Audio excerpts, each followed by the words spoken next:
मैंने इंटर में एडमिशन के बाद कॉलेज अटेंड करने का फैसला लिया क्योंकि मैं उस दर्द से निकलकर आगे बढ़ना चाहता था, अपनी लाइफ में कुछ करना चाहता था। मुझे आज भी याद है वो कॉलेज का पहला दिन जब मैं क्लास में था। सब लड़के लड़कियों से अपनी जान पहचान बढ़ रहे थे और मैं गुमसुम कहीं खोया रहता था। हर रोज़ मैं कॉलेज जाता था। रोज़ मैं कॉलेज जाकर एक कोने की सीट पर बैठ जाता था और बस कहीं खो जाता। ऐसे ही दिन बीतते चले गए। मुझे नहीं पता था कि कोई मेरे ऊपर नज़र रख रहा है, क्योंकि मैं तो अपनी ही पढ़ाई में खोया रहता था। पर मुझे कुछ दोस्तों ने बताया कि कोई तुम पर नज़र रख रहा है। मैंने उन्हें इग्नोर कर दिया क्योंकि वो अक्सर ऐसी बातें करते रहते थे। पर मुझे नहीं पता था कि शायद वो इस बार सच बोल रहा है। पर मुझे अजीब तब लगा जब मैंने सच में ये महसूस किया कि हाँ, कोई तो है जो मुझ पर नज़र रख रहा है। फिर भी मैंने इग्नोर किया क्योंकि मैं नहीं चाहता था कि मेरा दिल फिर से टूटे। लेकिन एक दिन वो अचानक मेरे पास आई और मेरे बगल वाले चेयर पर बैठ गई और फिर मैंने उसे इग्नोर कर दिया और वो चली गई। और बाद में मुझे एहसास हुआ कि मुझे उसके साथ ऐसा नहीं करने चाहिए था। और मैंने ये सोचा कि कल कॉलेज जाकर मैं उससे माफ़ी मांगूंगा। और मैं अगले दिन कॉलेज चला गया। पर वहाँ जाने के बाद वो तो कॉलेज नहीं आई है। और कुछ देर बाद मुझे पता चला कि उसकी तबीयत खराब है और एक सप्ताह के लिए डॉक्टर ने उसे आराम करने के लिए कहा है।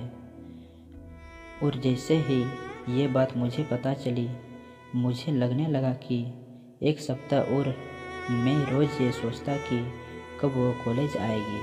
आखिरकार वो शनिवार को कॉलेज आई। मैं बिना टाइम वेस्ट किए उसके पास चला आया और बोला, हाय प्यारे। उसने मुझे इग्नोर कर दिया और मुझे बुरा लगा, लेकिन मैंने फिर भी बोला, हाय प्यारे, मुझे तुमसे ऐसी बात करनी चाहिए थी। इतना सुनते ही वो बोली, तुम कहीं दोबारा तो ऐसे नहीं करोगे ना? मैंने मुस्कुराते हुए कहा, नहीं बाबा, कभी नहीं। तो उसने कहा, फ्रेंड। मैंने भी कहा, ओके फ्रेंड। और हम एक दूसरे के साथ और ज़्यादा टाइम स्पेंड करने लगे। एक दिन अचानक मुझे उसका फ़ोन आता है और वो घबराते हुए कहती है, सनी। मैंने कहा, प्यारे, क्या हुआ? फिर उसने जो बताया उससे मेरे पैरों तले की ज़मीन खिसक गई। उसने कहा, सनी, पापा ने मेरी शादी तय कर दी है। मैंने कहा, क्या? और तुम कुछ नहीं कहा? तो उसने बताया कि उसको भी अभी पता चला है। मैंने उसे समझते हुए कहा कि रुको, मैं कल अपनी फैमिली को लेकर तुम्हारे यहाँ आता हूँ और हम शादी की बात करेंगे। अगले दिन मैं अपनी फैमिली को लेकर उसके यहाँ पहुँचा और मैंने उसे अपनी फैमिली से परिचय कराया और उसने अपनी फैमिली से, और फिर हमारी फैमिली ने एक दूसरे से बात करने लगी।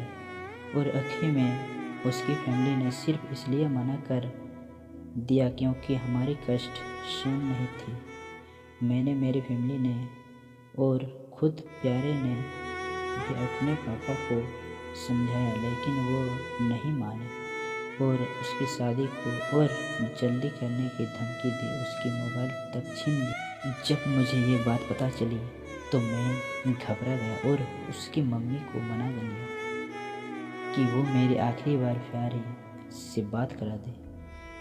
और उन्होंने मुझे शाम को, जब उसके पापा नहीं रहते थे, कॉल किया और बोली, सनी, ये लास्ट टाइम है। उसके बाद तुम दोनों के बीच कुछ भी नहीं रहना चाहिए। और उसे फ़ोन देकर चली गई। पर दूसरी तरफ जब मैंने प्यारे के पिता को देखा तो मुझे गलत लगने लगा। मेरी एक गलती की वजह से प्यारे अपने परिवार से हमेशा के लिए दूर हो जाती है और प्यारे इससे कभी खुश नहीं होती और सारी ज़िंदगी मैं खुद को माफ़ नहीं कर पाता, इसलिए मैंने प्यारे को भूल जाने का फैसला लिया। मेरा प्यार तो सच्चा था, पर शायद ये उस ऊपर वाले को मंजूर नहीं था, और मैंने प्यारे को कभी उसके घरवाले के खिलाफ नहीं अपनाना चाहता था। शायद इसलिए मेरा प्यार सच्चा होकर भी अधूरा ही रह गया। पर मुझे फ़ख्र है कि मैंने भी ऐसी मोहब्बत की है।